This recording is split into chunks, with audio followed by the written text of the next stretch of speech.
I'm Sophie Schlesy here at Sundance 2012 at THR's Video Lounge at Village at the Lift. We're here with Peter Jackson and Amy Berg of West of Memphis. Welcome, guys. Thank you. Thanks. So glad to have you. Now, we'll get right into it.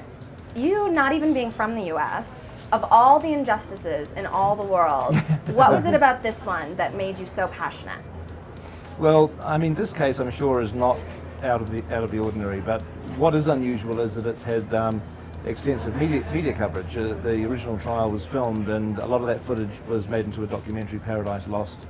And Fran Walsh and I saw that documentary in like 2004, and we started to contribute some money to the Defence Fund, and eventually Laurie Davis, who's Damien's wife, and Fran especially struck up this incredible kind of friendship over email, and Fran and I just got deeper and deeper into the facts of the case, and we thought we have to, you know, a documentary is possibly the only way that we can think that all this can be presented to people that actually care about this. It was, the state was trying to suppress it all. So we contacted Amy. Amy, what was your reaction when you were approached to do this project? Oh wow, I was definitely intrigued, and you know, I mean, it's such an important case, and I really wanted to know more, but also there was part of me that was kind of knowing that I was going to be taking something major on. So I was conflicted until I had a few meetings, and I finally, when I met Damien, I went to the prison and met him, and I was just, you know, I knew I had to do it. So. Now, Peter, you and Fran are both injected into the storyline. You appear on camera. Why was it so important to have you both?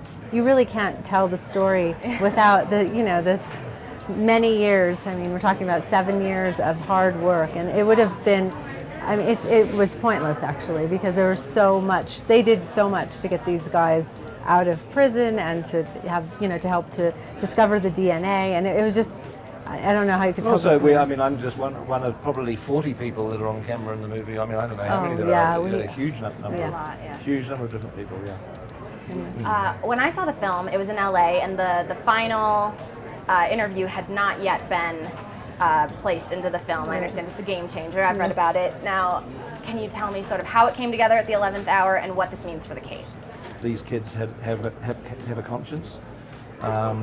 Thank God, and they've come forward with this information, and actually subsequent to that, 2 other people have also come forward that are not part of the film. And so this was back in December, and the kids at the time didn't want to go on camera. They did the affidavits and the polygraphs, but they were worried. I mean, worried about going on camera. But then, only just a week ago, we heard that they were prepared to go on camera, which is incredibly brave of them. But it shows the truth of what they're speaking. They're prepared to put their names and faces out there and say, this is the truth.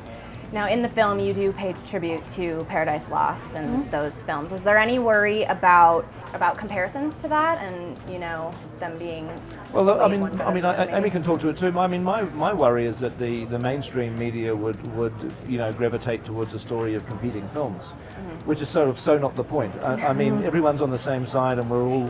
I mean, we got involved in the case because of the original Paradise Lost, and then our movie, The West of Memphis, is really just more of the personal story of the evidence that we uncovered, plus the stories that Amy shot with all the different people that are involved. And so they're very different films, and the one thing that I'm really grateful for is I think a lot of the people now that have seen the movie realise that the story competition between 2 movies is so irrelevant when there's such huge issues of justice at stake. Now, Peter, you've invested so much time and just soul and money to this case. Do you have an estimate of how much you've personally invested in the case? It's been 7 or 8 years, and I haven't got a clue what we paid. And I don't care, and I'm never going to look. I mean, our accountant presumably has got all the receipts somewhere, but I don't give a damn. Yeah, it's worth it. Yeah. Now, how was it emotionally kind of working between finishing up this movie and also working on The Hobbit?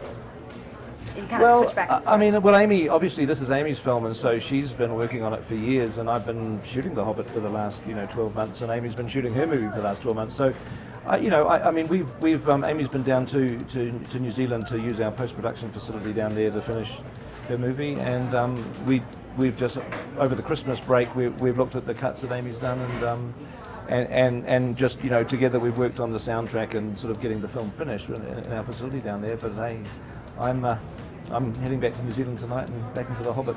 You are. On the day I arrive, I'm going back into the cutting room. So. Wow. Yeah. What is left to do on The Hobbit?